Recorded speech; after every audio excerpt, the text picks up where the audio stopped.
India is Congress और Congress is India. अभी जैसे था ना, इंडिया इज इंदिरा और इंदिरा इज इंडिया, उसी सोच और सनक में है। जो ये कभी कांग्रेस पार्टी आज किटी पार्टी जैसी बन गई है, परिवार के घोंसले और पप्पू के चोचले में सिमट गई है। वो आज कांग्रेस की स्थिति ये है कि आज उसका जनाधार वेंटिलेटर पर है, लेकिन अहंकार एक्सीलेटर पर है कि भैया इस इलेक्शन के बाद बेचारी ईवीएम जो है कुनबे की कुटाई और परिवार की पिटाई से बच जाए। अरे भाई, ईवीएम जो है वो कोई बीजेपी तो लाई नहीं है, ईवीएम खुद कांग्रेस के समय में आया।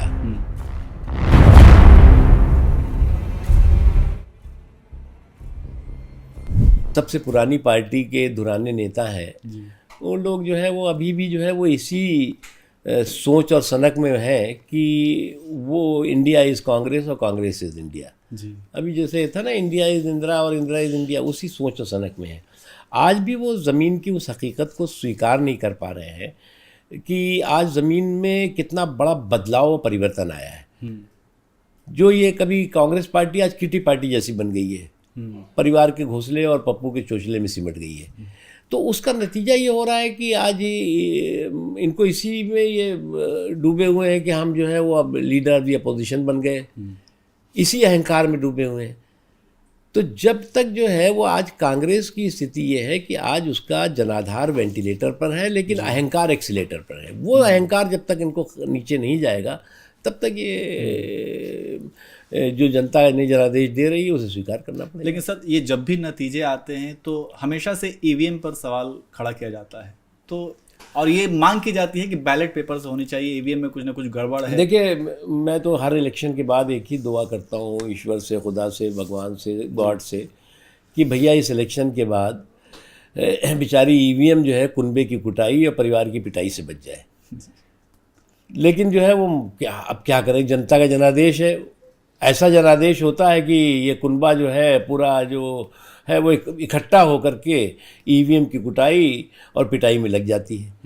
अरे भाई, ईवीएम जो है वो कोई बीजेपी तो लाई नहीं है, ईवीएम खुद कांग्रेस के समय में आया। ईवीएम के बाद जो है वो कई इलेक्शन हुए जिसमें कांग्रेस पार्टी केंद्र में जीती, कई इलेक्शन हुए जिसमें कि राज्यों में जीती। ईवीएम में मैं मानता हूं, देखिए मुझसे अगर आप पूछें तो मैं मानता हूं कि कोई भी चुनावी व्यवस्था है उसके प्रति लोगों का विश्वास और मतदाताओं का विश्वास बहुत ज़रूरी है। इसके पीछे जो मकसद ये है कि मतदाताओं में ईवीएम के प्रति अविश्वास पैदा हो जाए जी, और लोगों को ये लगे कि साहब ये जो चुनाव हम हारे हैं ये जो है जनता की जनादेश से नहीं हारे हैं, बल्कि ईवीएम के जो है वो ईवीएम के कारण हारे हैं। तो ये एक अविश्वास का माहौल पैदा करने की कोशिश है। इसलिए मेरा मानना है कि चुनाव की समय समय पर चुनाव में सुधार होते रहे, चुनाव की व्यवस्था में सुधार होते रहे। हम ही लोगों ने, सबने कहा कि भाई वीवीपैट आना चाहिए, कांग्रेस ने भी कहा। मुझे अच्छी तरह याद है इस वीवीपैट की मांग को लेकर के प्रणब मुखर्जी साहब कांग्रेस के उस वक्त मिनिस्टर थे, और हंसराज भारद्वाज जी, मैं अपनी पार्टी की तरफ से, और प्रमोद महाजन जी, हम लोग गए थे वहाँ पे इलेक्शन कमीशन में। इलेक्शन कमीशन ने वीवीपैट स्वीकार कर लिया, उसका मॉक जो है वो वोटिंग हुई, उसका वीवीपैट आ गया। अब उसके बाद ये हो रहा है कि ईवीएम हटा दो।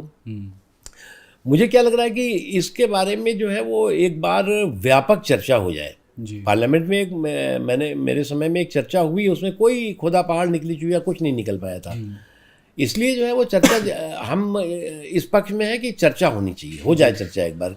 क्या आपके तर्क हैं, क्या तथ्य हैं? असल में जब तर्कों की कंगाली होती है तो लोग कुतर्कों का मवाली बन जाते हैं। इसमें जो है वो कुतर्कों के मवालियों के पीछे सर कई उदाहरण और दलीलें भी दी जाती हैं, जैसे कि कई अमेरिका, जापान, इन सब का भी एक एग्जाम्पल सेट किया जाता है कि ऐसे देश में भी बैलेट पेपर से चुनाव हो रहा है, लेकिन भारत में अगर ईवीएम को लेकर के सवाल खड़े किए जा रहे हैं तो उसको क्यों नहीं हटाया जा रहा है? देखिए, दो चीज़ें हैं। अमेरिका के जो टोटल मतदाता जो है वो 20 करोड़ होंगे, 25 करोड़, मुझे एग्जैक्टली अभी याद नहीं है, लेकिन और जो देशों के है वहाँ पर कहीं पे 5 करोड़ है, 4 करोड़ है, 2 करोड़ है, 3 करोड़ है। अब यहाँ पे 90 करोड़ मतदाता है, लगभग 90 करोड़ से ज़्यादा ही होंगे अब तो। अब ये समझना चाहिए कि इन 90 करोड़ मतदाताओं का जो है वो चुनाव ईवीएम से कितना सफल और कितना सरल तरीके से हो रहा है। मैं चुनाव जब पहला लड़ा था तो हमारी काउंटिंग रात भर चली थी, 2 दिन चली थी। उसके बाद फिर काउंटिंग के रिजल्ट आए थे। तो इसलिए हम कह रहे हैं सुधार, कोई कह रहा है तो सुधार के बारे में इस दिशा में भी कदम उठाना चाहिए, क्योंकि ईवीएम के प्रति अविश्वास का जो माहौल है वो हमारे जो लोकतांत्रिक व्यवस्था है उसके लिए ठीक नहीं है। सर